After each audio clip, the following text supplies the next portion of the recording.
Ugh, another pointless video call where nothing gets done. I think you're on mute, David. Sorry. What did I miss? IT just approved Miro for the whole company. Miro? That's the... Online whiteboard. For team collaboration. We can make these long video meetings so much shorter with Miro boards. We can share ideas, feedback, and updates on them whenever. Actually see what we're talking about. It's all online. Miro will make our flexible work setup so much easier. With one virtual space for our brainstorms, projects, presentations. Oh, that sounds kind of amazing. So I don't need to wake up for 6 a.m. calls with the London office anymore. Now you're getting it. Don't let time zones get in the way of your team working well together. See why 99% of the Fortune 100 trust Miro to get good work done from anywhere. Get your first 3 boards free at Miro.com. That's MIRO.com.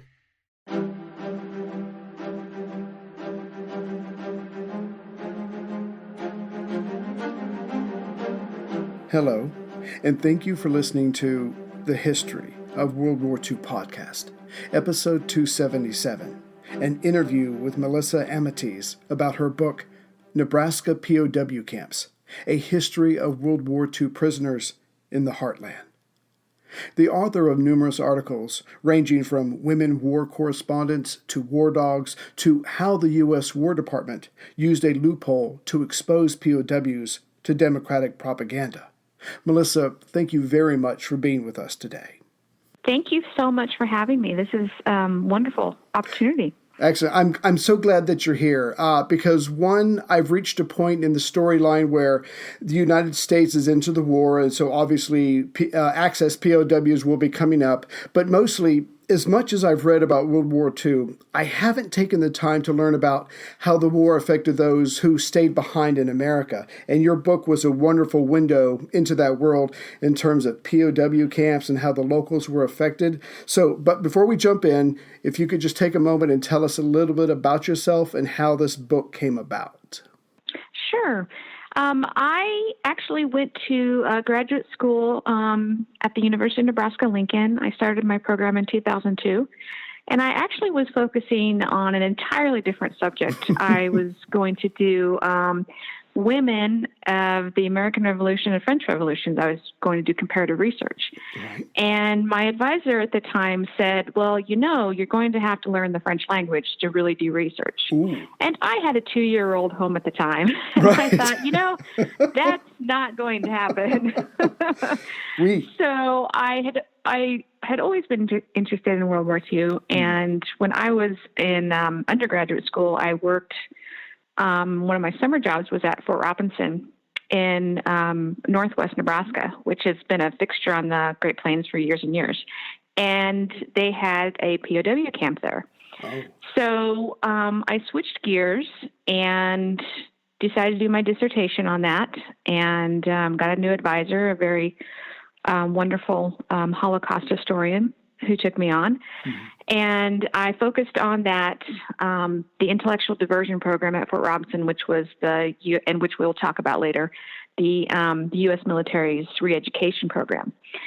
And a few years after I graduated, I was hunting around for some freelance work, and I approached this publisher and I said, hey, are you looking for any, freelance people Right. to, work on back covers or whatever? And they got back to me and they said, actually, with your history, would you like to write a book for us on the POW camps in Nebraska? And I thought, well, I'd always wanted to turn this into a book, and this was the perfect opportunity. So they wanted me to focus on all of the camps, and I had just done research on Fort Robinson, so that gave me the opportunity to canvass all of Nebraska, which was kind of daunting, but I also welcomed it because this is history that had not been uncovered. Sure. So that's how it happened. Okay. So the first question, I guess, should be is how did these prison camps get started in the United States? Well, back in 1942, I believe it was, we'd only been in the war about a year, but Great Britain had been at war with the Nazis since 1939. Mm-hmm. And they had already amassed quite a large amount of prisoners. And so they asked us for help, and they said, would you be willing to take on about 50,000 prisoners?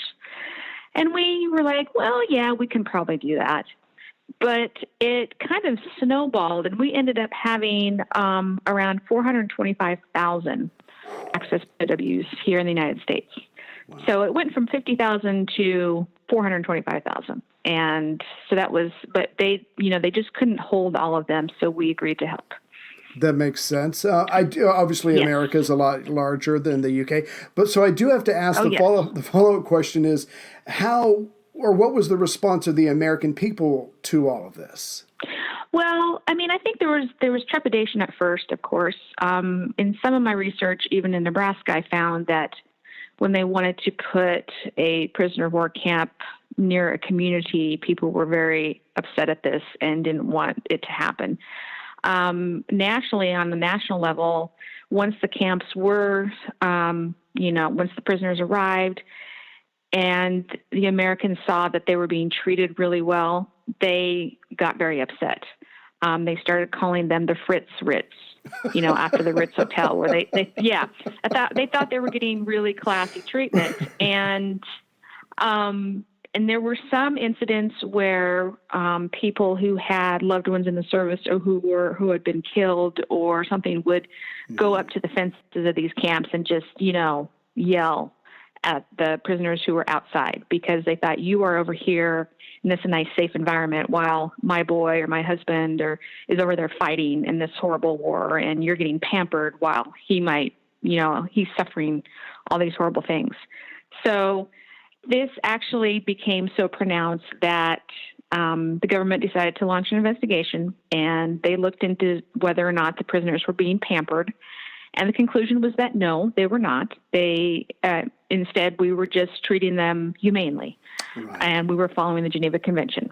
It was a whole lot of hullabaloo over nothing. But, in hindsight, we can understand because American POWs, especially in Japan, were being treated horribly. And in Germany, they were treated better than in Japan, but still not nearly as well as we treated, the Axis POWs here.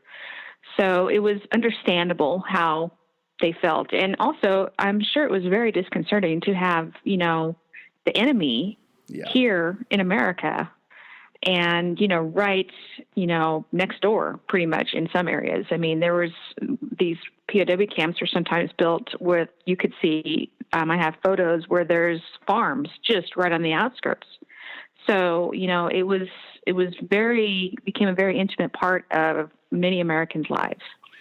That makes sense. I mean, it's all too human for the Americans to be upset. Yes. The bad guys are here. They're just, a stone's throw away. That absolutely makes sense. Mm-hmm. Now, I know in your book that you focused on the POW camps in Nebraska, and you've already mentioned the overall number of just over 400,000 POWs yes. that's going to be in America. But can you give us an idea of some of the numbers of the camps in that state and who some of the prisoners were in Nebraska? Yes. So we held Italian prisoners of war and German. And, of course, the German army was comprised of not just ethnic Germans, but also of a lot of the other countries that they had invaded. There were Polish soldiers. They were all different sorts, mm-hmm. Austrian, Hungarian, whatever. But we did not hold any Japanese POWs in Nebraska. And besides, Japanese POWs were very minimal because, of course, the Japanese code was not to be taken prisoner as that was a sign of shame. So there wasn't a lot of POWs taken in Japan. But in Nebraska, we had probably, and I don't have, the really frustrating part about researching some of this stuff is that the files simply don't exist. Mm. There was a lot of, for some camps, I had tons and tons of files to go through. For others, there was just, very, very few. And some, there was none at all. So to give you an accurate count is pretty much impossible, but I can make a good guess. And I would say there was probably 10 to 12,000 POWs in Nebraska. We had 3 base camps, which were the main camps. And then later on, we built 21 satellite camps as part of the labor program, which we can talk about in a bit. Okay. I guess, should I not be surprised about the lack of quality of records for some camps? Because I imagine once this is all over with, all that paperwork just gets stuck somewhere and it's like, okay, the war's over, the prisoner stuff is over, we don't want to think about it anymore, or do they just file it away somewhere? Exactly. Oh, okay. That's exactly right. Yeah. And then there was also a fire in the National Archives at one time that destroyed a lot of records. But yes, I mean, with the Korean War, so quickly on the heels of World War II, we just kind of, we forgot about it. Exactly as you said. Yeah. This part is over. Now we're on to the new war. And as a historian, that's so frustrating.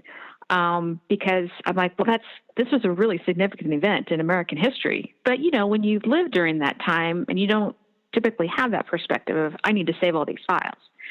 And so, yes, a lot were lost, and it is very frustrating, but not too surprising. Exactly. So there's a lot of people there besides the Italians of Mussolini or the Germans of Hitler.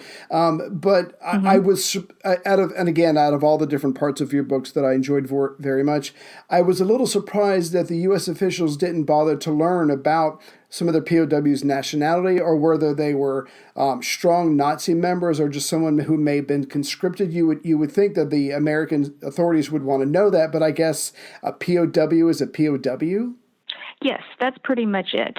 I think the program, we weren't really enthusiastic about it.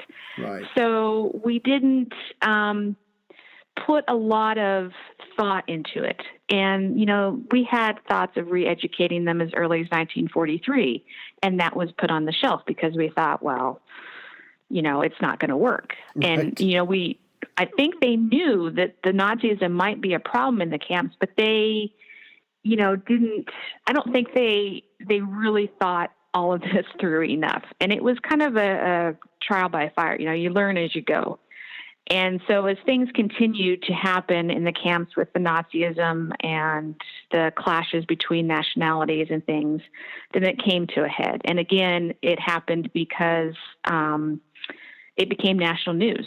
These incidents were going on in the camps, which we can talk about in a little bit too.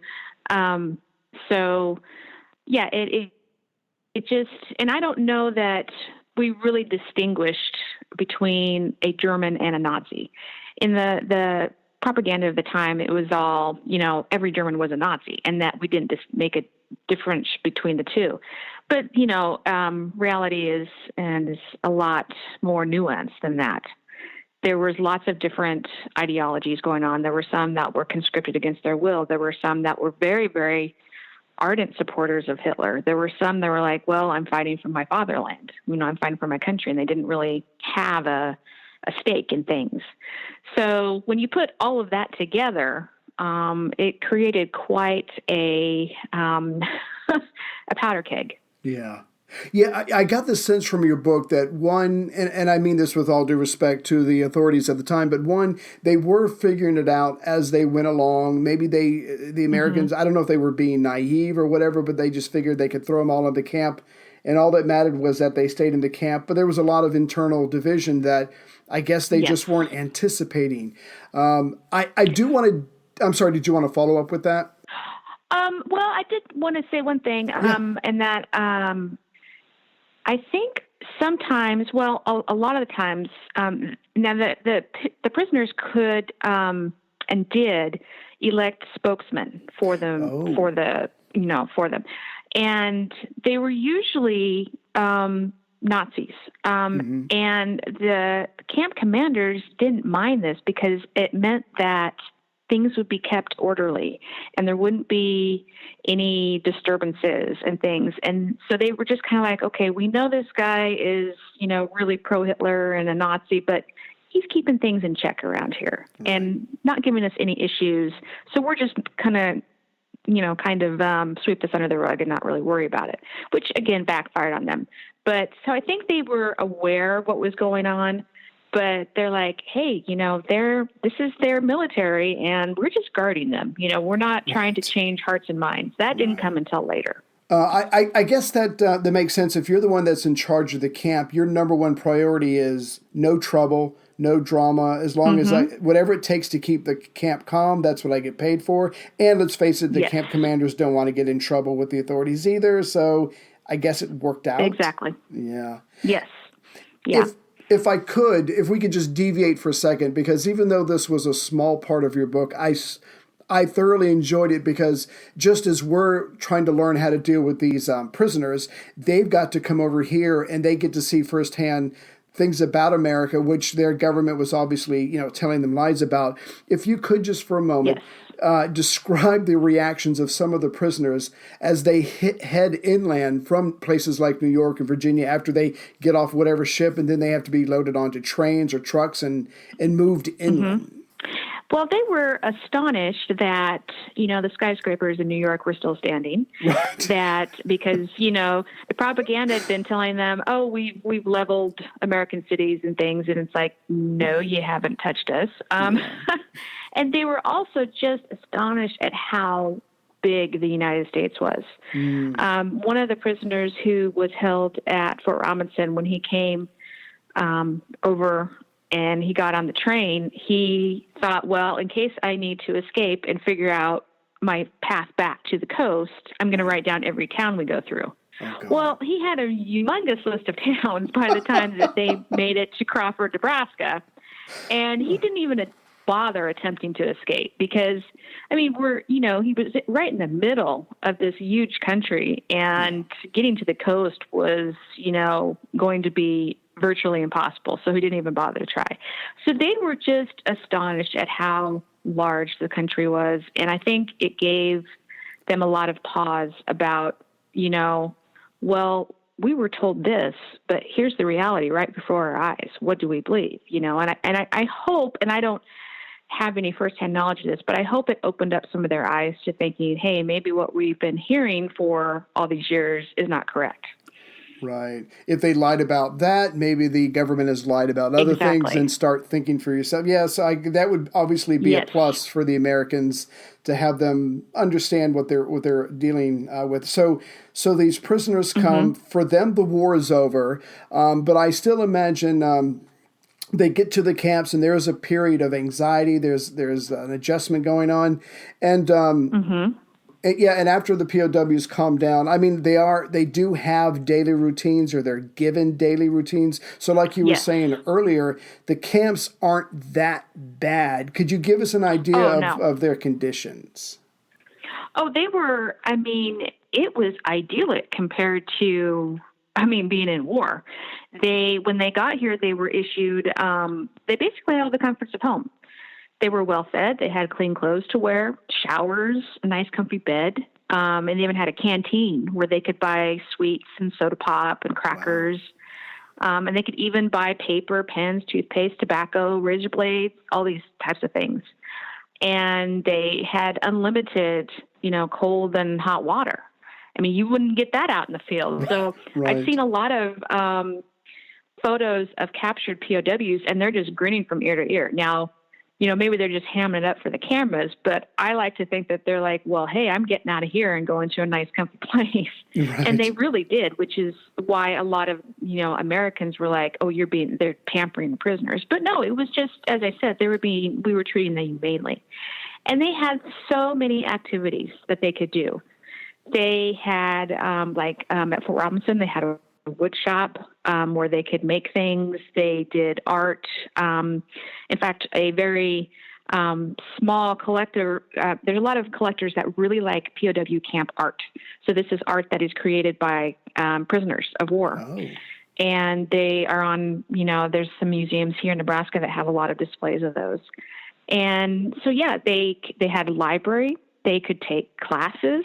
They could take classes in history and English and economics. The German government even made it possible that they would get college credit when they came back in German universities from taking these courses. Right. So, and they had orchestras. They had bands. They put on theater productions. They went and played soccer, or football, German football. The Italian POWs loved bocce ball. which is an old Italian bowling type game. Mm-hmm. So they were kept very busy. And then, of course, they had duties too. They could work in the gardens, or at Fort Robinson, it was a remount depot, so a lot of horses to take care of. So the POWs would work over there, and they also had the Canine Corps there. So the POWs definitely were kept busy, and that was because they, idle hands, Right. Yes. would create mischief and wanted to keep them busy. And so they were never without things to do. But of course, you are still behind barbed wire, and you are still in a prisoner of war camp. And so there was still, it wasn't, the idyllic paradise that, some Americans thought they were, giving the POWs. But they were very well taken care of. Mm-hmm. Yeah, I guess for the American authorities, the important thing is that they're not in the war fighting anymore, so we can certainly treat them humanely. And like you said, you keep them busy, they can't cause any trouble, so it's best for both sides. Yes, exactly. So I'm guessing being at least 1,000 miles inland, maybe not being able to speak the language and the prison garb, I'm guessing there wasn't a lot of escape attempts made from these camps in Nebraska. No, there wasn't. I mean, there was a few, but they never got far, and they were always rounded up fairly quickly. I did run across a story where two guys from Nebraska made it all the way to New York, which was quite a feat. Wow. But they were rounded up, and they were not sent back to Nebraska, but to some other camps. Actually, in all of the United States, there were really only 2 successful escape attempts. And one of them was found in 1953. And then the other gave himself up in 1985.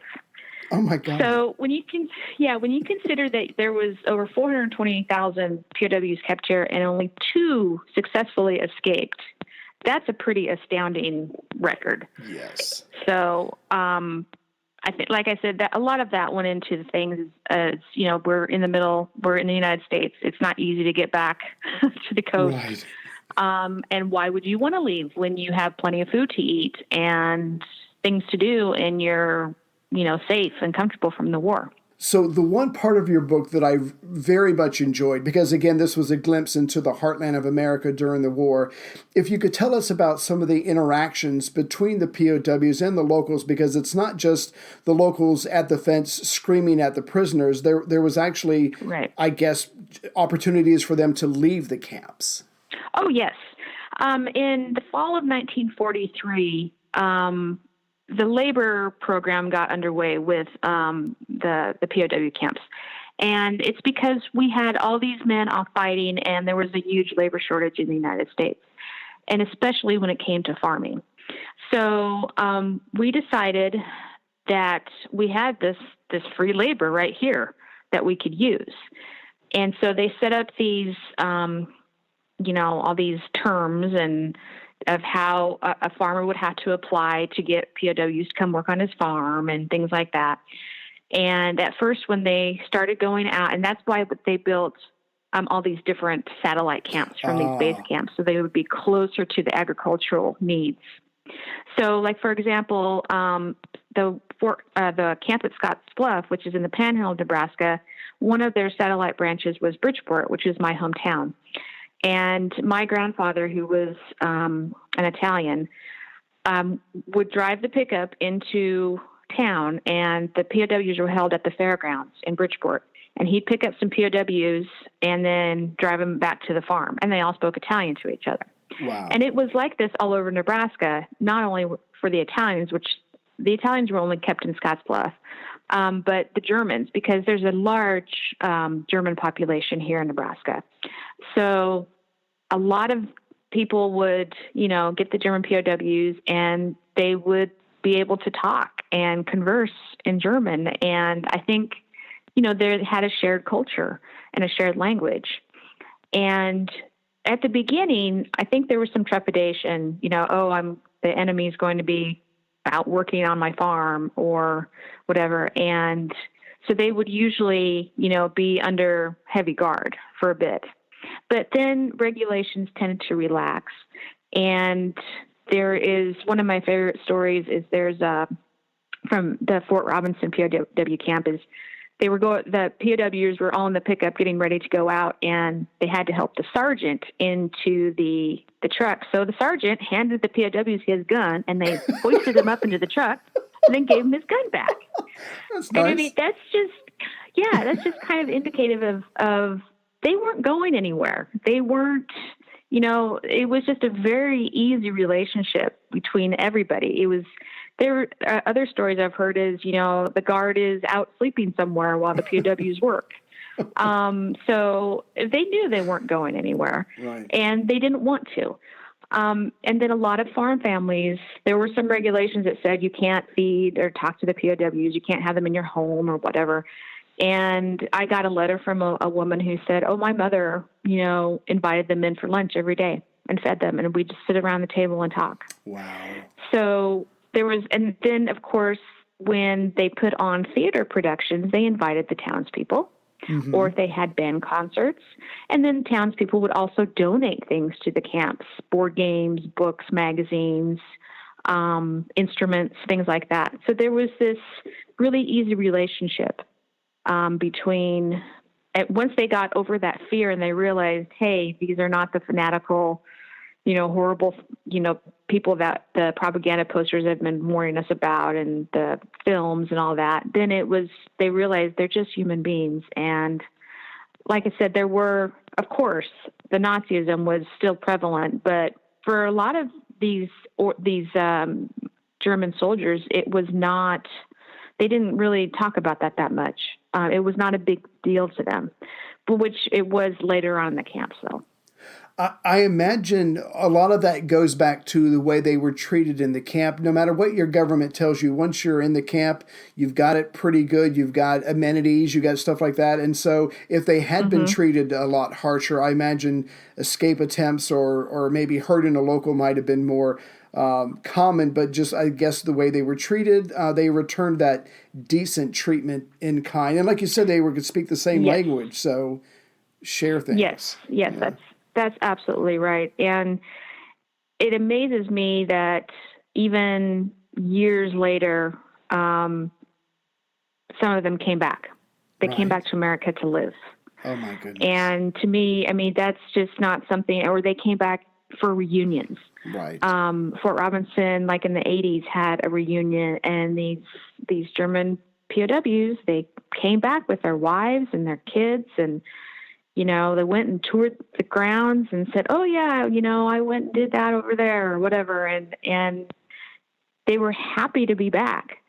Now, I don't think that we would, like someone who was held by the Japanese would want to go back and say, oh, yeah, this was a great place to be. It just was completely different. Here's a question for you. What would you do to save humanity? And how far would you go to stop someone who is getting in your way? The ancient rivalry of assassins and Templars cuts to the heart of good versus evil, but it wasn't always clear who was good and who was evil. Plug in to explore the amazing world of medieval feuds. Echoes of History, Assassins versus Templars is a special collaboration between History Hit and Ubisoft, the masterminds behind the Assassin's Creed games. Hosted by Dan Snow from History Hit and Matt Lewis from Gone Medieval, together they will take a close look at the real history of the secret societies, which inspired the Assassin's Brotherhood and the Templar Order in the Assassin's Creed games. Plus, they will bring on other premier historians as they discuss unearthing the myths of the Grail and who really was the inspiration for the main characters in the game. Echoes of History, Assassins vs. Templars podcast is available right now wherever you get your podcasts. Listen and subscribe to Echoes of History today to discover the hidden truths that have shaped our world and inspired the video game series. That's Echoes of History wherever you get your podcasts. Listen today and subscribe for more. Yeah. So the locals and the POWs, or at least some of the POWs, I don't want to say all of them, certainly figure out a way to get along, and there's no drama as far as what I read in your book. But of course, everything can't be paradise. I imagine, Right. because you were saying this earlier, there is tension in the camps between the diehard Nazis and the non-Nazis, and eventually the government, I guess the U.S. authorities, is going to figure this out, and they're going to have to somehow deal with this issue. Yes, exactly. There was it was tough for a lot of the guys that were in there who were not ardent Nazis, because just even little things could get them killed. Wow. There was violence, there was beatings, intimidation. So problems ranged from harassment, like, if somebody refused to sell cigarettes to an anti-Nazi person, or beating a POW up for something as simple as reading and translating American newspapers. Right. So it just, what they initially did was they tried to segregate the Nazis from the anti-Nazis within the camp compounds. And then there were some that were more dangerous. I mean, these were the, really ardent Nazis. And so what they did is they transferred a lot of them out of these camps, and they ended up, a lot of them, in Camp Alva, Oklahoma. And they figured, well, if we get all of them in one spot, we can better control things. Right. But that didn't really work either. So the War Department decided that they needed to try and re-educate or denazify these guys. And it was quite the ordeal, because the Geneva Convention said that prisoners could not be subject to propaganda. Well, what they would be doing is, if they tried to, interject American democracy and democratic ideals and American history into these POWs, that's, the German government would see that as propaganda. Sure. And then they could potentially retaliate against our guys that were held there in Germany. So what we did is we kept it top secret, but we just kind of changed the wording. So instead of re-education, we called it the Intellectual Diversion Program. And we called it that because Article 17 of the Geneva Convention said, so far as possible, belligerents shall encourage intellectual diversions and sports organized by prisoners of war. So what we did was we just did a sly change of word, and the Intellectual Diversion Program was born. And basically what it did is we just taught and these were not, we offered these classes, but they were not, you didn't have to go. Sure. But there were so many that were like, you know what, I'm interested. I'm bored. Let's go and learn about American history or American government or, things like that.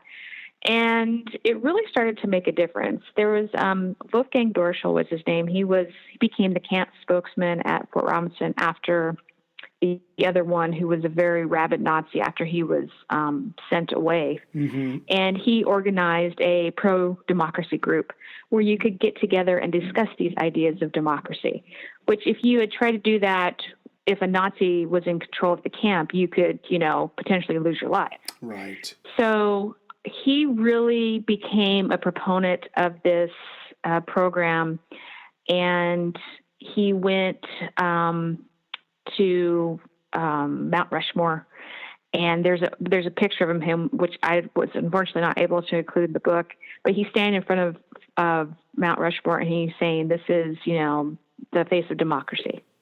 Wow. And America really impressed him, and he really helped those at Fort Robinson to, open their eyes to American democracy and how, Nazism was poison. And so this program was enacted all across the United States, and it was top secret until the war ended with Hitler. Right. And then it was basically like, okay, this is what we've been doing this whole time. Unfortunately, they didn't really, this was kind of frustrating for me, is they didn't know how well this program worked. I mean, we could look long term because, our whole ideal was we want, the new Germany to be a democratic one. Yeah. And if we can, accomplish that, then the world will be a safer place. This war will, we will have done something. Mm-hmm. But it just, we kind of lost sight of, how well we did with this program because, the Korean War came up and, it just kind of got lost in the shuffle. But I tend to think that it was probably a success because I think a lot of, especially those Germans who came back to live here. Yes.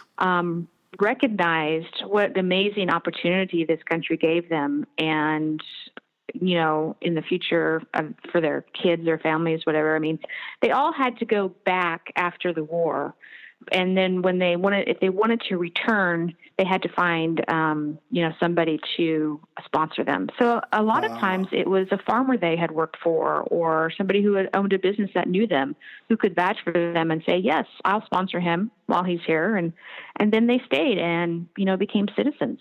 That's incredible. It was the one thing that I really took away from your book. Well, many things, but one thing I really took away was you do get a glimpse, especially if you're not an American, you do get a glimpse of small town America, the mentality, the simple ways, which I grew up like that. And it just reminded me of a simpler time. It's like, if you do fair by me, I'll do fair by you, and we can get along. And to go from a POW to someone who's being sponsored, that's a heck of a transition. Oh, it absolutely is. And I know there's Kimmel Orchards in Nebraska City, which is the home of Arbor Day. One of the prisoners worked there when he was held here.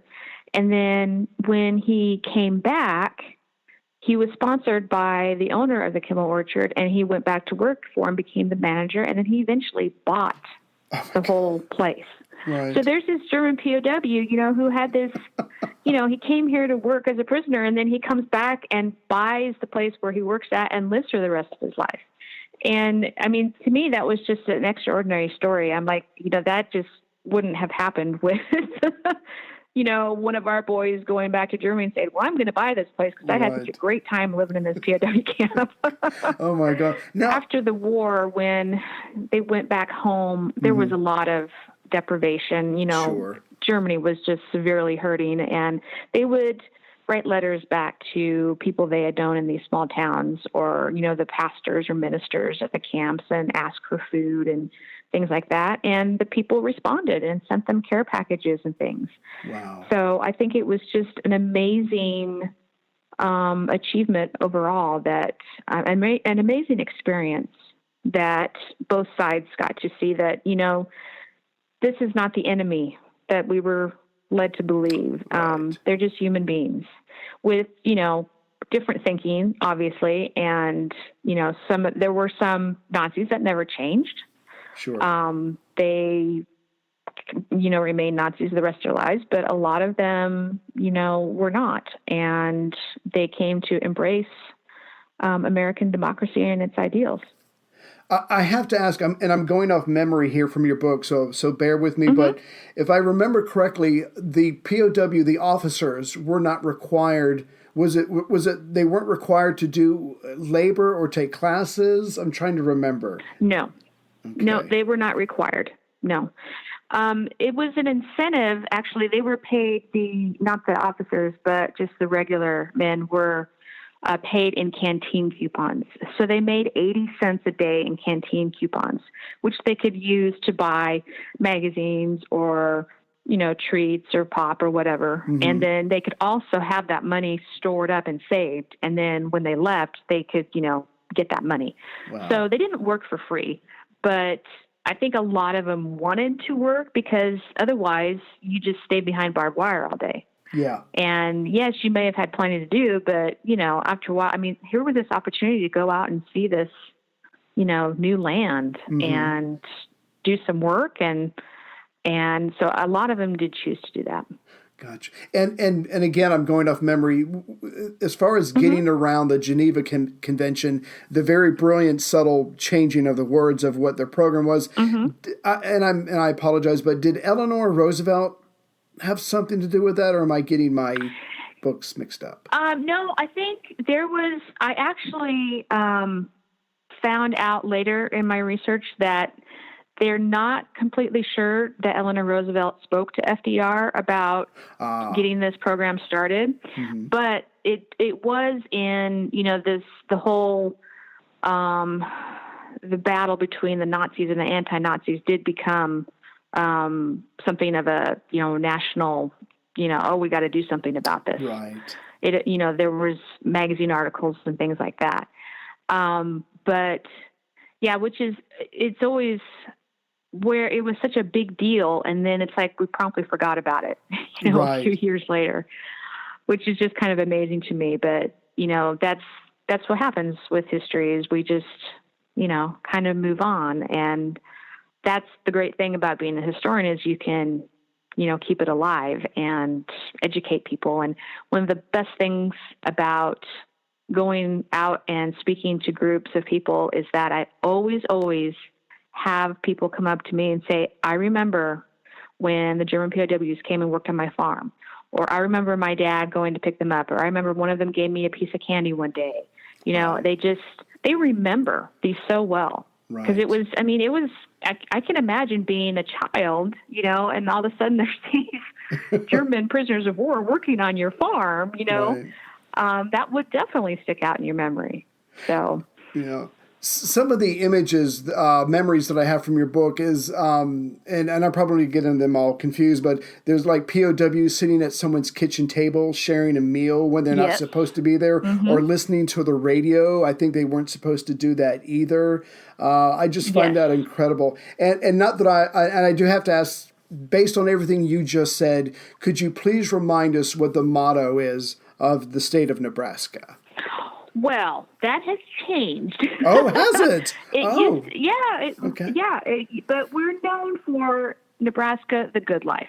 Right. That was our motto for years. And I feel like it's still our motto, even though, lately, last year they changed it to Nebraska. It's not for everyone. Yes, it made national news because it was just, so kind of astonishing.